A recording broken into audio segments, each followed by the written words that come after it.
BA part second Sanskrit महाकवि कालिदास प्रेमितम अभिज्ञान शाकुंतलम नाटकम विचिन्तयन्ति यम अनन्ये मानसा तपोधनम वेत्सि न माम उपस्थितम स्मरेष्यति त्वां न स बोधित अपि सन कथा प्रमत्त प्रथम कृतांपि अनन्य मानसा यम विचिन्तयन्ति उपस्थितम तपोधनम माम न वेत्सि स प्रवत्त प्रथम कृता इव बोधित अपि सन त्वां न स्मृष्यति। प्रस्तुत श्लोक महाकवि कालिदास विरचित अभिज्ञान शाकुंतलम नाटक के चतुर्थ अंक से उद्धृत है।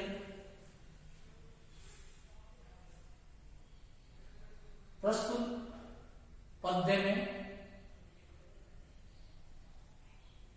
आ अतिथि परिभावनी, ओ अतिथि का तिरस्कार करने वाला, अनन्य मानसा यम विचिन्तयन्ति, एकाग्र चित्त वाली तुम जिस व्यक्ति का ध्यान करती हुई उपस्थितम तपोधनम माम न वेत्सि, तुम उपस्थित हुए तपस्वी को नहीं जानती। एकाग्र चित्त वाली तुम जिस व्यक्ति का ध्यान करती हुई तुम उपस्थित हुए तपस्वी को नहीं जान रही हो। स प्रमत्त प्रथम कृतां इव, कब वह उन्मत्त अर्थात पागल, कृतां इव प्रथम कृतां इव, कब पहले कही हुई बात के समान, बोधित अपि सन त्वां न स्मृष्यति, स्मरण कराए जाने पर भी त्वां न स्मृष्यति, तुमको स्मरण नहीं करेगा। महर्षि दुर्वासा जिस समय तपोवन में जाते हैं उस समय शकुंतला दुष्यंत के ध्यान में मग्न है, इसलिए दुर्वासा ऋषि शकुंतला को साप देते हुए कह रहे हैं कि एकाग्र चित्त वाली जिस व्यक्ति का तुम ध्यान कर रही हो और सामने आए हुए उपस्थित हुए तपस्वी का को नहीं पहचान रही हो, नहीं ध्यान कर रही हो, जिस प्रकार से कोई पागल या उन्मत्त व्यक्ति पहले कही हुई बात को भूल जाता है और स्मरण कराए जाने पर भी उसको कुछ क्षण पहले कही हुई बात को स्मरण नहीं करता, उसी प्रकार तुमको भी वह व्यक्ति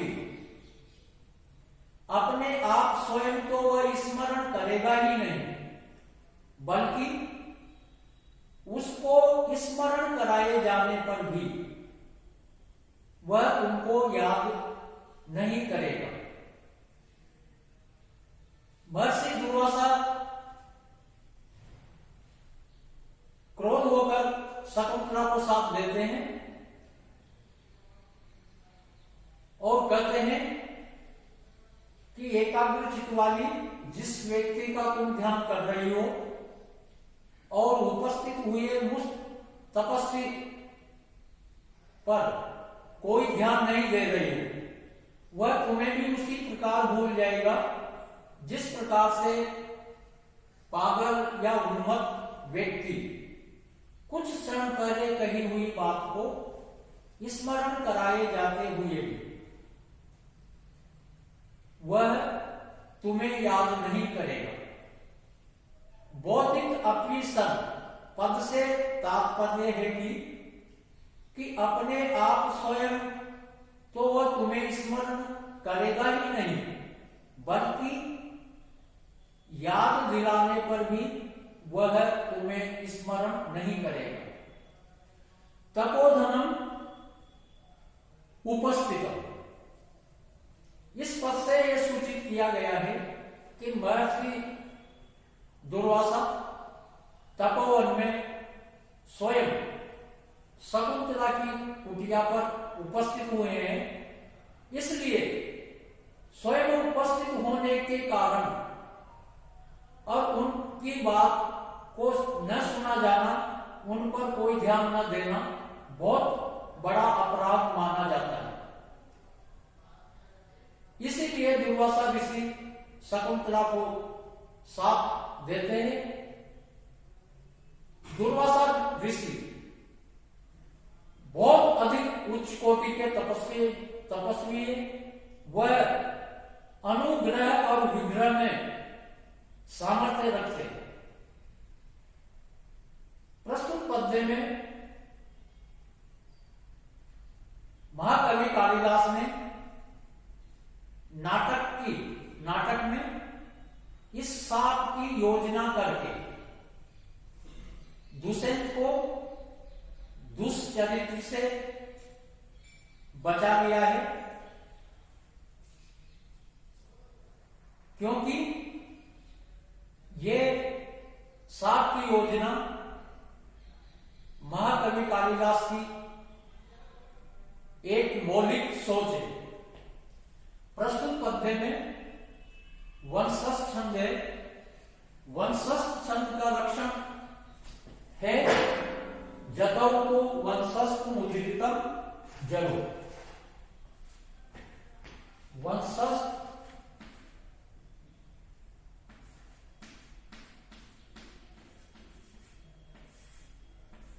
लक्षणम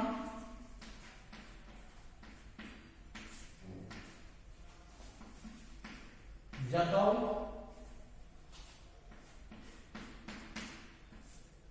तो वंशस्थ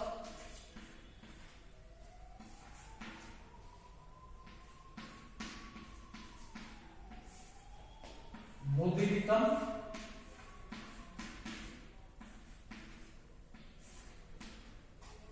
जड़ो। वंशस्थ छंद के प्रत्येक चरण में 12 वर्ण होते हैं। प्रत्येक चरण में गणों का क्रम जगन, तगन, जगन और अंत में रगन होता है।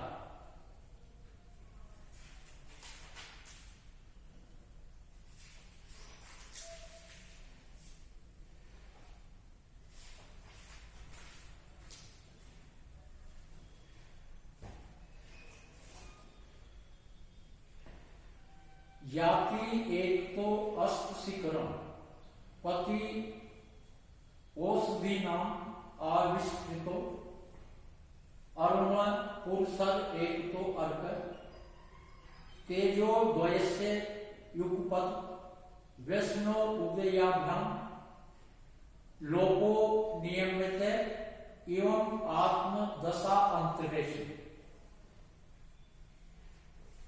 एकत औषधि नाम पति अस्तर शिखर शिखरम याति एकक अरुण पुर सर अर्क आविष्कृत तेजो द्वयस्य युगपद व्यसनो उद्भ्याम लोक आत्मदशा अंतरेश।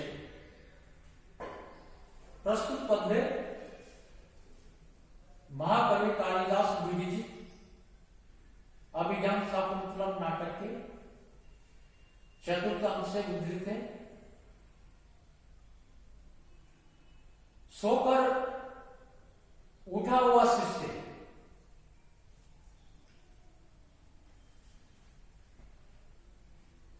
प्रवास से लौटे हुए महर्षि कानू के द्वारा समय की जानकारी के लिए शिष्य को आज्ञा दी गई। शिष्य बाहर निकलकर देखता है कि रात्रि कितनी अवशिष्ट है। जैसे ही शिष्य बाहर निकलता है तो देखता है कि प्रातःकाल हो गया। प्रस्तुत पद्य में महर्षि कानू के शिष्य के द्वारा प्रातःकाल का वर्णन करते हुए शिष्य कहता है कि एक ओषधि नाम पति अस्तर शिखरम याति। एक ओर वनस्पतियों का स्वामी चंद्रमा अस्तर शिखरम याति अस्ताचल की चोटी की ओर जा रहा है। एक ओर वनस्पतियों का स्वामी चंद्रमा अस्ताचल की चोटी की ओर जा रहा है। एकत अरुणपुर सर अर्क आविष्कृत। एक ओर सूर्य का सारथी अरुण जिसके आगे चल रहा है, ऐसा सूर्य आविष्कृत उदित हो रहा है। तेजो द्वयस्य युगपत व्यसनो उदयभ्याम दोनों तेजों के एक साथ अस्त और उदित होने के द्वारा लोक आत्मदशा अंतरेषु नियम्यते इव संसार को अपनी अपनी दुखात्मक तथा सुखात्मक दशाओं के विषय में नियमित एवं मानो नियंत्रित किया जा रहा है या मानो शिक्षा दी जा रही है। प्रस्तुत पद्य में शिष्य कह रहा है कि एक ओर तो औषधियों का स्वामी चंद्रमा पश्चिम दिशा की ओर अस्त हो रहा है और एक ओर सूर्य का सारथी अरुण जिसके आगे चल रहा है, ऐसा सूर्य पूर्व दिशा में उदित हो रहा है। दोनों तेजों के एक साथ अस्त और उदित के द्वारा इस संसार को मानो दुखात्मक और सुखात्मक दशाओं के विषय में मानो शिक्षा दी जा रही है या नियंत्रित किया जा रहा है। जैसे ही इससे प्रकाश बाहर आकर देखता है तो प्रकाश हो चुका है। वह कह रहा है कि चंद्रमा पश्चिम दिशा में अस्त हो रहा है और सूर्य पूर्व दिशा में उदित हो रहा है। ये दोनों चंद्रमा और सूर्य एक साथ उदित होने से इस संसार की परिवर्तनशीलता के विषय में मानो शिक्षा दी जा रही है। प्रस्तुत पद्य का भाव यह है कि इस संसार में कोई भी नियत स्थिति में नहीं रहता, बल्कि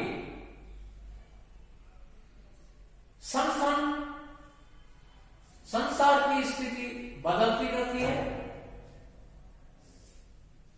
यहां पर सूर्य चंद्रमा पे अस्त होने से तात्पर्य विपत्ति से है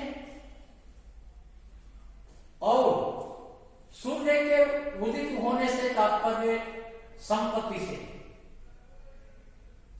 इसलिए संसार को माना यह शिक्षा दी जा रही है कि संपत्ति प्राप्त करने के बाद मनुष्य को अत्यधिक हर्षित नहीं होना चाहिए और विपत्ति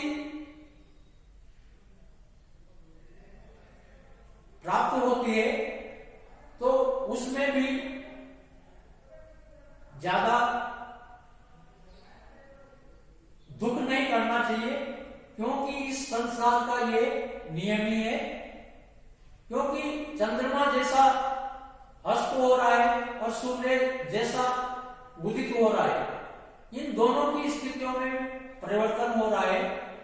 इसलिए सामान्य व्यक्तियों की तो बात ही कुछ और है। प्रस्तुत पद्य में वसंत तिल का छंद है। वसंत तिल का छंद का लक्षण है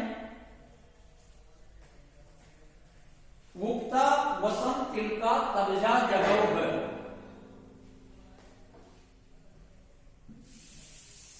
उगता वसंत तिल का तबजा जगोग।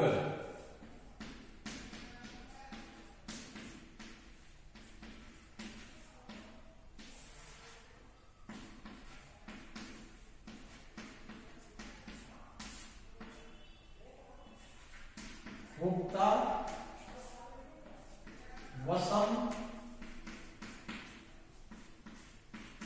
तिल का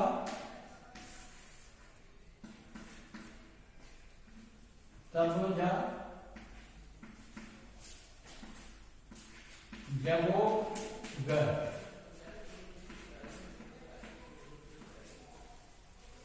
वसंत तिल का छंद के प्रत्येक चरण में 14 वर्ण होते हैं। प्रत्येक चरण में गणों का क्रम तगण, भगण, जगण, जगण और अंत में 2 गुरु वर्ण होते हैं।